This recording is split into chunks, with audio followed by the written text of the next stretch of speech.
Hello, everybody. This is Jerry O'Donnell, and this is the second episode of Judge Samson series. And I'll start out by reading Judges chapter 14, starting with verse 1.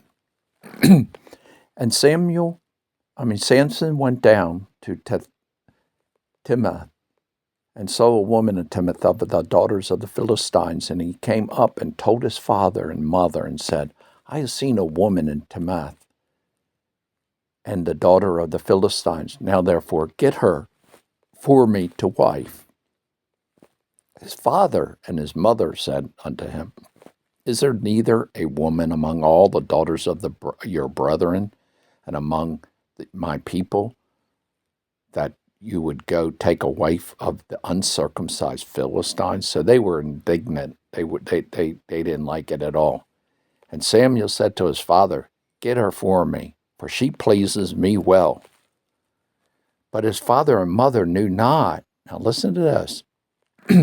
His father and mother knew not that it was of the Lord, meaning that Samson was doing this, instructed of the Lord, because he wanted to make an occasion against the Philistines, because they were the enemy of Israel and had vexed them for 40 years.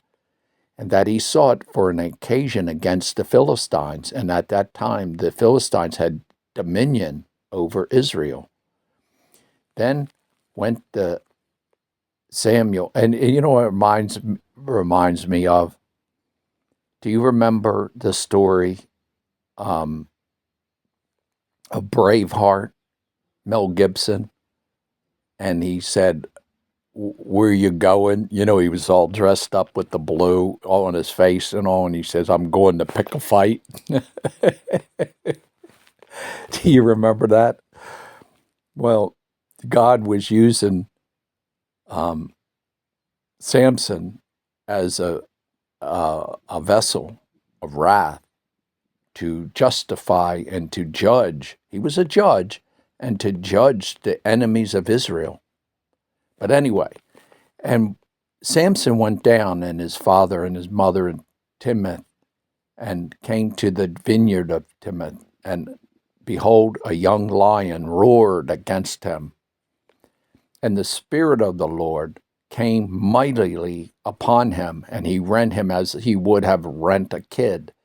And he had nothing in his hand, and he told not his father or mother which he had done. And he went down and talked with the woman, and she pleased Samson well.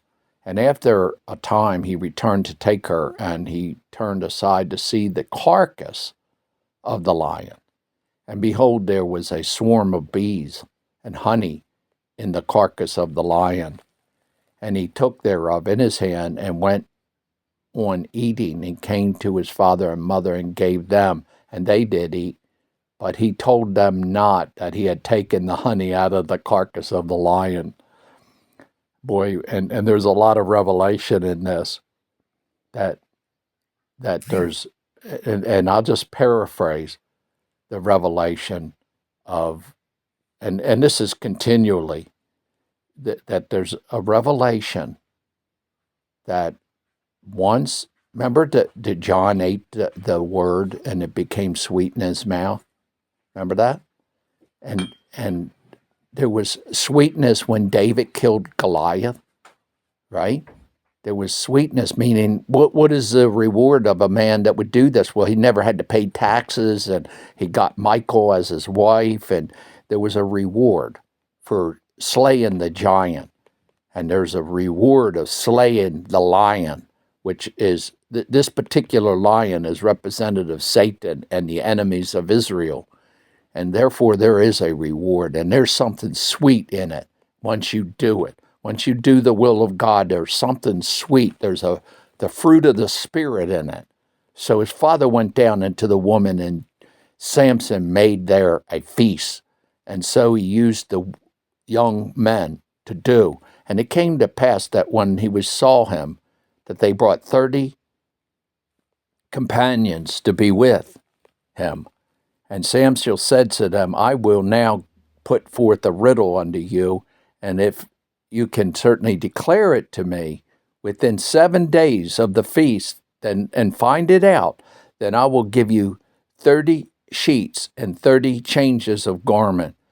But if you cannot declare to me, then it shall be given that you shall give me 30 sheets and 30 changes of garment. And they said unto him, Put forth thy riddle, that we may hear it. And he said unto them, Out of the eater there comes forth meat, and out of the strong comes forth sweetness. And they could not in 3 days expound the riddle. And it came to pass on the 7th day that they said unto Samson's wife, Entice my husband, that he may declare unto us the riddle, lest we burn thee and thy father's house with fire, and you call us to take that which we have, and it is not so. And Samson's wife wept before him and said, Dost thou hate me and love me not, that thou put forth a riddle unto the children of my people, and hast not told me? And he said to her, Behold, I have not told it my father or mother, and shall I tell it to you? Listen, this thing is like this. I'll tell you one of the things that I get out of this whole series with Samson. Okay? One, there's very, very, very few people. Okay, just study the scriptures, man. There's very few people that have a Nazarite vow. You know, like John the Baptist or Samson. There's very few people. And if you do have one, and I told a man over in California, had a ministry over there, and he inquired of me to answer him on a matter of, because he was teaching and saying that he was taking a Nazarite vow.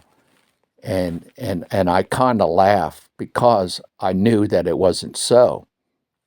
And he swore, and he was a very devout and very anointed minister in California. And one of my best friends, who is like a prophetess, she questioned me on it and said, Jerry, how could you possibly know? And I said to her, well, this is what I know about a Nazarite vow. It's God initiates it, not man. Where this man was in California was initiating a Nazarite vow, and he was teaching others to do likewise. And I told this particular person that he meant well about this, but it wasn't the Lord, and it wouldn't stand. That's how you'll know, because if God makes the covenant, it stands. And anyway, this guy broke down, and he didn't keep the covenant that he made. You remember it says in the scriptures, if you vow a vow, defer not to pay it. You know, don't vow. It's better off, you're way better off not vowing to God than to make a vow and not pay the vow. But anyway, that's another story. But anyway, the compromise in the kingdom of God, it doesn't even matter what gift you have, right? Seek ye first the kingdom, but do not compromise, because once you do, oh boy, it's a slippery slope. And this particular woman was like a Jezebel, and this is where his downfall was. And anyway, to paraphrase, what God was saying is, don't compromise what God tells you to do. Remember, when every man is drawn away of his own lust, and lust, when it is conceived, it brings forth sin, and sin, when it's finished, the end game, brings forth death. And anyway, back to verse, I'll just pick it up from 13. But if you cannot declare to me, then shall you give me 30 pieces of change of garments. And they said to him, Put forth thy riddle, that we may hear it. And he said to them, Out of the eater comes forth meat, and out of the strong comes forth sweetness. and they could not in 3 days expound the riddle. And it came to pass that on the seventh day that they said unto Samson's wife, entice your husband. Notice, entice your husband, that he may declare to us the riddle, lest we burn you and your father's house. So they threatened her that they would burn her father's house and her house, and that you call us to take that we have, and it is not so. And Samson's wife wept before him and said, Hast thou hated me and loved me not? And you can't bring forth the riddle unto the children of my people, and have told me it not? And he said to her, Behold, I have not told it to even my father and my mother. Shall I tell it to you? And she wept before him for 7 days, and their feast lasted. And it came to pass on the seventh day that he told her, because she laid sore upon him, and she told the riddle. She told the riddle to the children of her people. Okay, so it was revealed, but only through enticement. And the men of the city said to him on the seventh day before the sun went down, What is sweeter than honey, and what is stronger than the lion? He said to them, If ye had not plowed with my heifer, ye had not found out my riddle. And the Spirit of the Lord came upon him, and he went down to Ashkelon, and slew 30 men of them, and took their spoils, and gave change of garment unto them, which expounded the riddle. And his anger was kindled, and he went up to his father's house. And Samson's wife was given to his companion, which he had used as his friend. And that kind of is the end of episode on